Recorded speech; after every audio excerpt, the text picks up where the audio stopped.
All right. Counsel, I know we discussed the issues here. I don't know if you would want to say anything else for the record in regards to your request. If I might, very briefly, Your Honor.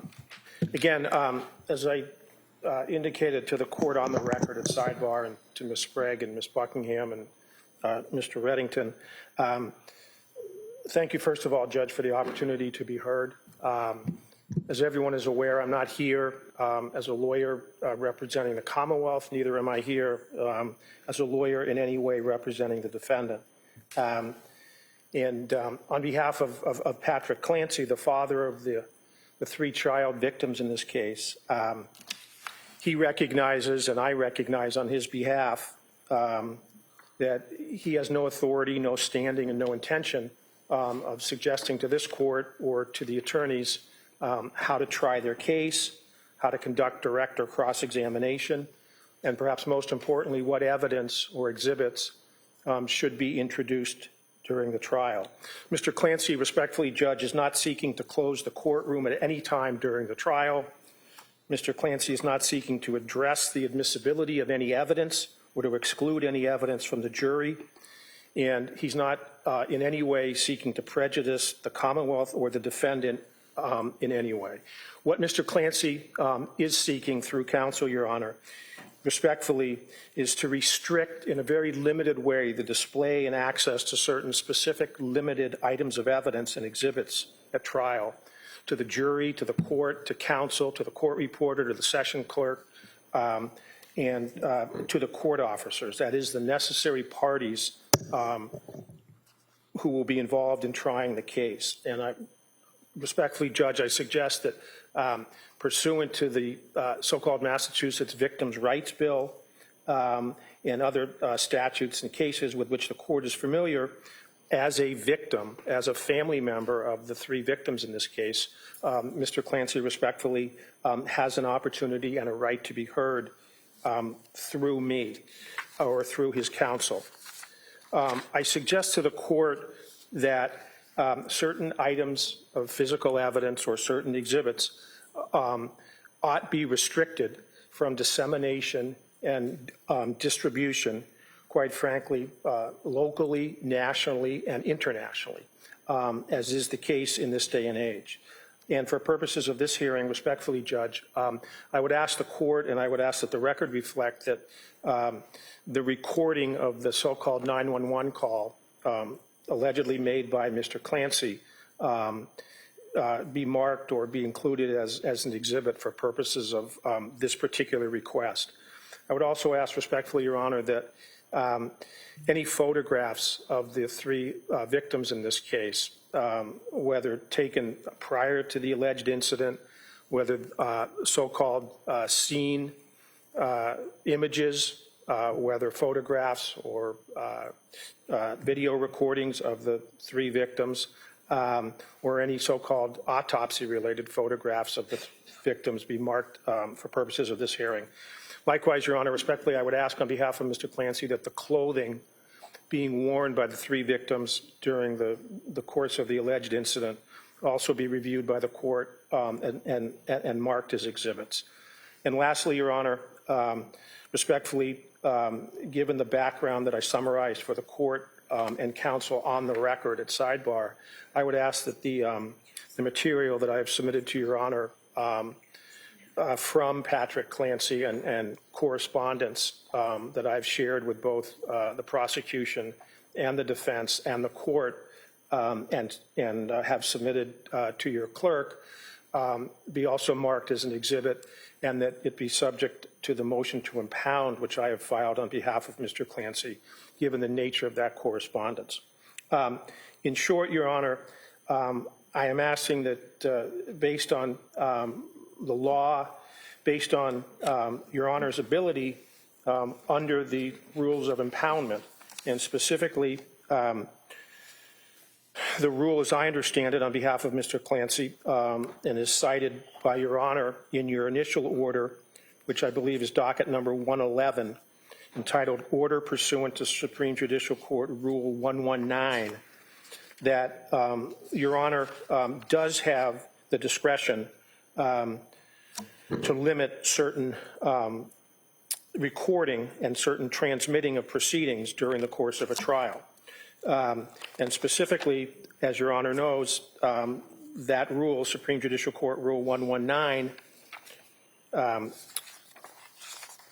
entitled Electronic Access by the News Media to Court Proceedings, states in one part that a judge may limit or temporarily suspend such access by the news media if it appears that such coverage will create a substantial likelihood of harm to any person or other serious harmful consequence. And the Supreme Judicial Court rule goes on to say a judge may impose other limitations necessary to protect the right of any party to a fair trial or the safety or the well-being of any party, witness, or jury.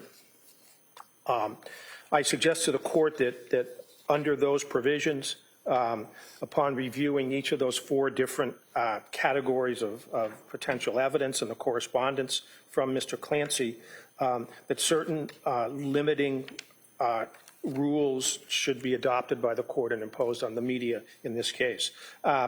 Lastly, Judge, I refer the court respectfully to two specific cases in the Commonwealth which respectfully did not rise to the level of the extraordinary nature and facts in this case. One of which, Judge, was a case involving the alleged sexual assault of a young child, which was tried in Middlesex County several years ago.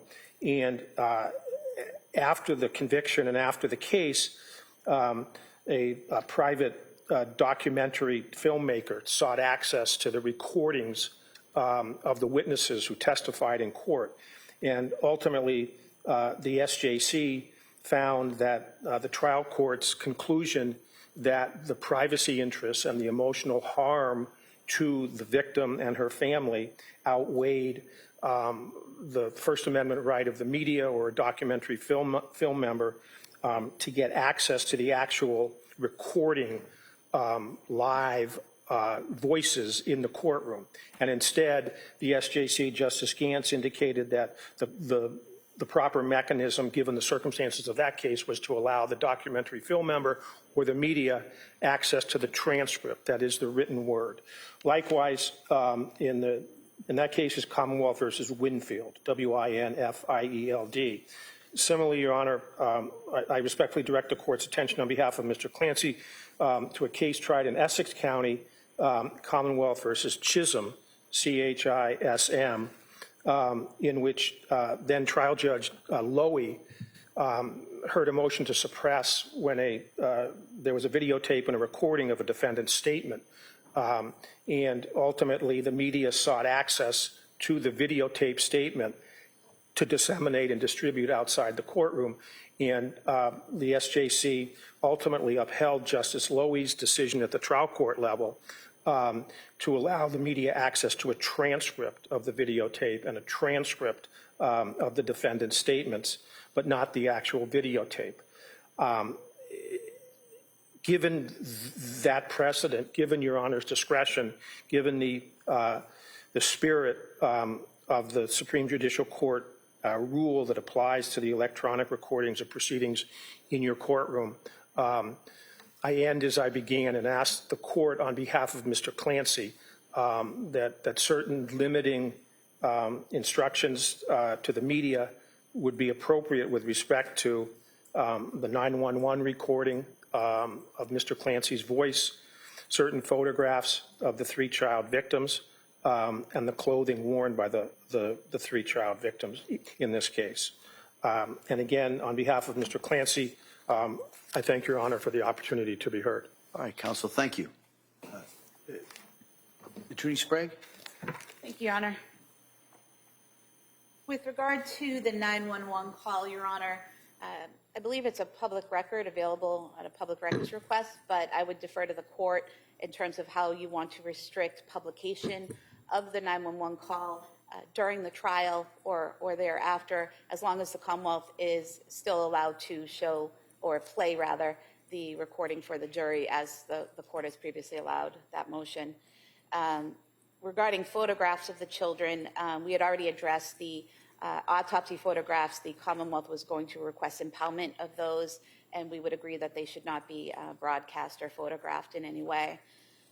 Crime scene photographs, the children had already been removed from the home when the crime scene photographs and video were taken, so they will not appear in those photographs.